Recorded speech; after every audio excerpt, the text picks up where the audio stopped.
Anxiety के अगले episode में आपका स्वागत है।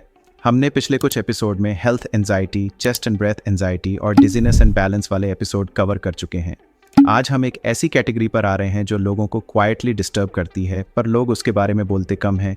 हेड, आईज, ईयर्स और माउथ के अजीब सेंसेशंस, सिर का भारी दर्द, कानों में रुई जैसी फीलिंग, मुंह का अचानक सूखा पड़ जाना, क्वाइट रूम में भी हल्की सीटी या घंटी जैसी आवाज़, नज़र का धुंधला हो जाना, आंखें लाल, जलती हुई, हैवी, कोई स्मेल या टेस्ट न होने के बावजूद एक अजीब खुशबू या स्वाद का आना, या मुंह में अचानक धातु जैसा या मीठा स्वाद। जब ये सब चीज़ें रिपीट होती हैं, दिमाग एक ही कहानी बनाता है। शायद मेरा ब्रेन बर्नआउट हो गया है, शायद नर्व्स ख़राब हो रही हैं, शायद कोई सीरियस इलनेस छुप कर बैठी है। अगर आप भी रोज़ ये सोचते हो कि ये सिर्फ थकान है या कोई बड़ी प्रॉब्लम, तो ये एपिसोड आपके लिए है। वीडियो को एंड तक ज़रूर देखिएगा, क्योंकि हम सिर्फ ये नहीं बताएंगे कि ये हेड, आइज, ईयर्स, माउथ वाले सिम्टम्स फील कैसे होते हैं और लोग इन्हें गलत कैसे समझ लेते हैं, बल्कि 10 प्रैक्टिकल टूल्स भी शेयर करेंगे जो आपको इन सेंसेशंस के साथ ज़्यादा शांति से डील करने में मदद कर सकते हैं। चलिए शुरू करते हैं। जब एंजाइटी हेड, आइज, ईयर्स और माउथ पर आती है तो फील होता है जैसे दिमाग ओवरलोड हो गया हो। सिर भारी रहता है, जैसे किसी ने ऊपर से इनविजिबल हेलमेट या टाइट बेल्ट बांध दी हो। दर्द बैकग्राउंड म्यूजिक की तरह चलता रहता है, पूरा दिन साथ, पूरी रात साथ। कानों में कभी रुई जैसी भरावट लगती है, आवाज़ आ रही होती है पर दबकर, जैसे पानी के अंदर से दुनिया सुन रहे हो। कभी बिल्कुल शांति हो, लेकिन पीछे हल्की सीटी, घंटी या जैसी कंटिन्यूअस आवाज़ चलती रहे, जो सिर्फ आपको सुनाई दे, बाकी सबको कुछ नहीं। मुंह अचानक इतना सूखा लगने लगता है कि नॉर्मल बात करना भी ऑड लगे।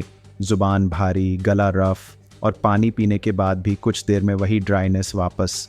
नज़र भी ड्रामा करती है, कभी वर्ड्स हल्के धुंधले, स्क्रीन या किताब पर फोकस टिक नहीं पाता। आंखें जलती, लाल, हैवी, जैसे पूरी रात रोए हों या धूल में घूम के आए हों, चाहे आज आप बाहर गए भी ना हो।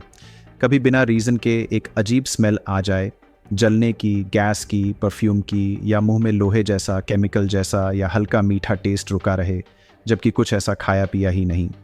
ये सब मिलकर लगवाते हैं कि सेंसेस नॉर्मल से हटकर बिहेव कर रहे हैं। लोग इसको गलत कैसे समझ लेते हैं, यहीं पर दिमाग कहानी बना लेता है। सिर दर्द इक्वल शायद ब्रेन ट्यूमर या ब्लीड है। रिंगिंग या कॉटन फील इक्वल सुनने की क्षमता जा रही है, इनर ईयर परमानेंटली खराब हो गया। ड्राई माउथ, मेटालिक टेस्ट, अजीब स्मेल, जैसे कोई रेयर डेंजरस बीमारी है जो डॉक्टर मिस कर रहे हैं। ब्लर विजन या जलती आइज इक्वल नर्व्स खत्म हो रही हैं, दिमाग में कुछ बड़ा गड़बड़ है। रियलिटी क्या होती है? Anxiety plus screen time plus posture plus नींद की कमी प्लस स्ट्रेस मिलकर नर्वस सिस्टम को ओवर सेंसिटिव बना देते हैं। सिग्नल वही होते हैं, पर दिमाग उन्हें 10 गुना बड़ा बनाकर पढ़ता है। हाँ, अगर अचानक बहुत तेज़, नया और स्ट्रेंज सिम्टम आए तो डॉक्टर से चेकअप करना ज़रूरी है। लेकिन जब बार बार टेस्ट नॉर्मल आए, स्पेशलिस्ट बोले इमरजेंसी नहीं दिख रही, फिर भी हर हल्की सेंसेशन को नई विनाशकारी बीमारी से जोड़ना, ये एंजाइटी का गेम है, बॉडी का नहीं। अच्छी बात यह है कि अक्सर ये सेंसेशंस बॉडी टूट रही हैं का नहीं, अलार्म सिस्टम ज़्यादा तेज़ बज रहा है का साइन होते हैं। अब हम देखेंगे 10 प्रैक्टिकल टिप्स जो in head, eyes, years, mouth symptoms के साथ ज़्यादा शांति से रहने में हेल्प कर सकते हैं। Tips 1, break from over medical testing. सबसे पहले बेसिक्स क्लियर करना ज़रूरी है। रेगुलर इंटेंस हेडेक्स, विजन अचानक बहुत बिगड़ना, ईयर में अचानक तेज़ दर्द या सुनाई कम देना, माउथ या टंग में स्ट्रॉन्ग चेंजेस, इन सब के लिए एक बार फिजिशियन या आई डॉक्टर या ENT से प्रॉपर इवैल्यूएशन कराना चाहिए। लेकिन जब एक बार उन्होंने सीरियस इमरजेंसी रूल आउट कर दी, MRI या ब्लड टेस्ट या IXM नॉर्मल आए, तो हर हल्की चेंज पर नया टेस्ट डिमांड करना सिर्फ एंजाइटी का लूप स्ट्रॉन्ग करता है। एक डॉक्टर का क्लियर सेंटेंस लिख लो, जैसे अभी कोई इमीडिएट इमरजेंसी नहीं दिख रही, ये स्ट्रेस या एंजाइटी से भी जुड़ा हो सकता है। जब अगला स्ट्रेंज सेंसेशन आए, पहले उस नोट को पढ़ो। टिप्स 2, हेडेक इक्वल सिर्फ दवाई नहीं, पॉस्चर प्लस ब्रेक्स, सिर्फ पेन किलर खाना हर बार लॉन्ग टर्म सोल्यूशन नहीं है। Anxiety plus screen time plus गलत पॉस्चर मिलकर टेंशन टाइप हेडेक बनाते हैं। छोटा सा रूटीन, स्क्रीन का हर 20 से 30 मिनट बाद 20 सेकंड ब्रेक, स्क्रीन से नज़र हटाओ, दूर किसी स्थिर चीज़ को देखो। रोज़ 1 से 2 बार कंधे, गर्दन, अपर बैक के हल्के स्ट्रेचेस करो। अगर पॉसिबल हो तो दिन में 20 से 30 मिनट वॉक ऐड करो। फ़ोन हाथ में लेकर डूम स्क्रॉल नहीं, सिर्फ वॉक। ये बोरिंग टिप्स लगते हैं, पर सिर के दबाव को धीरे धीरे कम करने में यही सब सबसे ज़्यादा कंट्रीब्यूट करते हैं। टिप्स 3, स्क्रीन हाइजीन एंजाइटी में लोग वैसे ही बहुत सोचते रहते हैं, ऊपर से फ़ोन, लैपटॉप, ब्राइट स्क्रीन आंखों को और थका देते हैं। Simple rules, 20-20-20 rule. हर 20 मिनट बाद 20 सेकंड के लिए 20 फीट दूर किसी चीज़ को देखो। ब्राइटनेस को थोड़ा मीडियम रखो, नॉट फुल ब्लास्ट। सोने से कम 30 से 45 मिनट पहले इंटेंस स्क्रीन यूज़ कम करो। जब आंखें लेस स्ट्रेन फील करती हैं, ब्रेन प्रॉब्लम वाली कहानी थोड़ी कम तेज़ हो जाती है। टिप्स 4, ड्राई माउथ के लिए पैनिक नहीं, पैटर्न देखो। एक्सट्रीम ड्राई माउथ सिर्फ पानी नहीं पिया से नहीं होता, बहुत बार एंजाइटी प्लस माउथ ब्रीदिंग का रिजल्ट होता है। दिन भर पानी छोटे सिप्स में पियो, एक बार में लीटर नहीं। अगर आपको आदत है स्ट्रेस में मुंह से सांस लेने की, तो धीरे धीरे नेजल ब्रीदिंग प्रैक्टिस करो, स्पेशली रेस्ट मोड में। कैफीन, कॉफ़ी, एनर्जी ड्रिंक्स और बहुत ज़्यादा मीठा या नमकीन भी ड्राइनेस बढ़ा सकते हैं, ये नोटिस करो। नेक्स्ट बार जब ड्राई माउथ आए, सिर्फ क्या ये कोई डेंजरस बीमारी है मत सोचो, ये भी पूछो, मैंने आज पानी, सांस और कैफीन का क्या पैटर्न फॉलो किया। Tips 5, ringing in the years को एनिमी नहीं, बैकग्राउंड साउंड बनाओ। टिनिटस टाइप रिंगिंग एंजाइटी के साथ और तेज़ महसूस होती है क्योंकि दिमाग उस पर ज़्यादा जूम कर लेता है। ये हर केस में डेंजरस नहीं होती, स्पेशली जब ENT या hearing test major issue rule out कर चुके हों। प्रैक्टिकल हैक्स, कंप्लीट साइलेंस में रिंग ज़्यादा शार्प लगेगी, इसलिए हल्का बैकग्राउंड साउंड यूज़ करो। फैन, सॉफ्ट वाइट नॉइज़, हल्का इंस्ट्रूमेंटल म्यूजिक, लो वॉल्यूम। रात को सोते वक्त ये आवाज़ चली जाए पर फोकस मत करो, इंस्टेड ऑडियो बुक, हल्की रेसिटेशन या सॉफ्ट साउंड पर हल्का ध्यान रखो। गोल ये नहीं कि रिंगिंग इंस्टेंटली गायब हो जाए, गोल ये है कि दिमाग उसे बैकग्राउंड और लाइफ को फोरग्राउंड बना सके। Tips 6, Phantom smells. जब बिना रीज़न स्मेल या टेस्ट आए, ब्रेन तुरंत बोलता है ये कोई रेयर न्यूरो डिजीज़ है।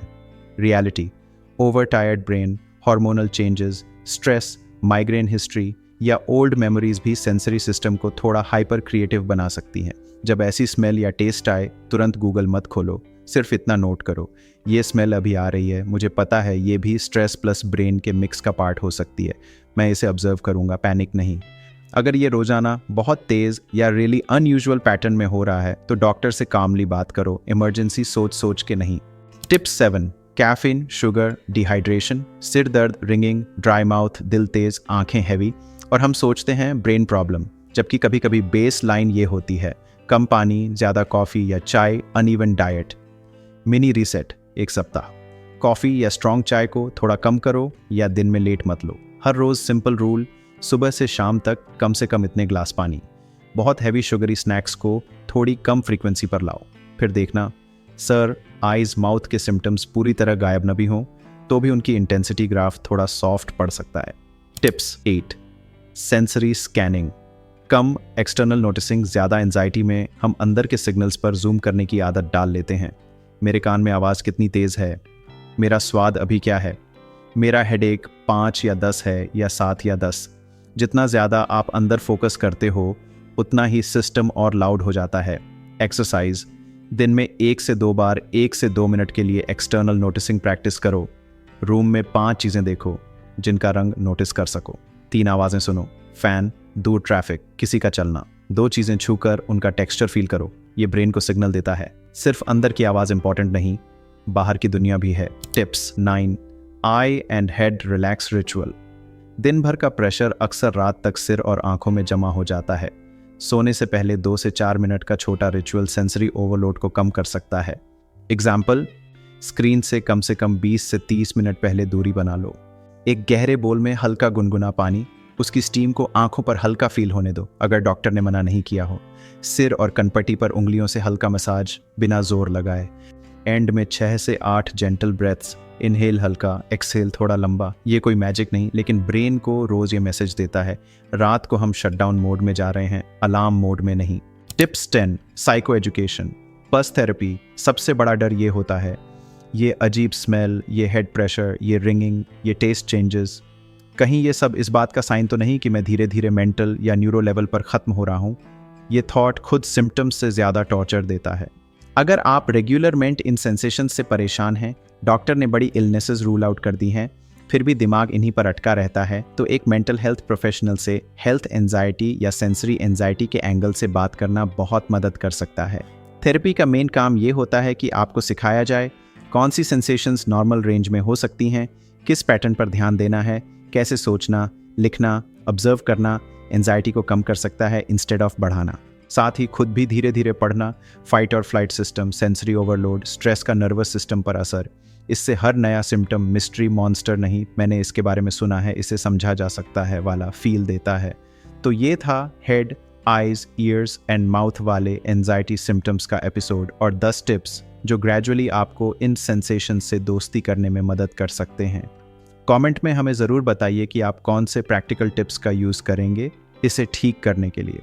और अगर आपने अभी तक पिछले एपिसोड डिजीनेस, हेल्थ एंजाइटी और चेस्ट एंड ब्रेथ एंजाइटी नहीं देखे तो उन्हें ज़रूर देखना, क्योंकि जितना ज़्यादा आप अपने एंजाइटी सिस्टम को समझोगे उतना कम आपको लगेगा कि शायद मैं टूट रहा हूँ और उतना ज़्यादा लगेगा कि हाँ, मैं इस सिस्टम के साथ काम कर सकता हूँ।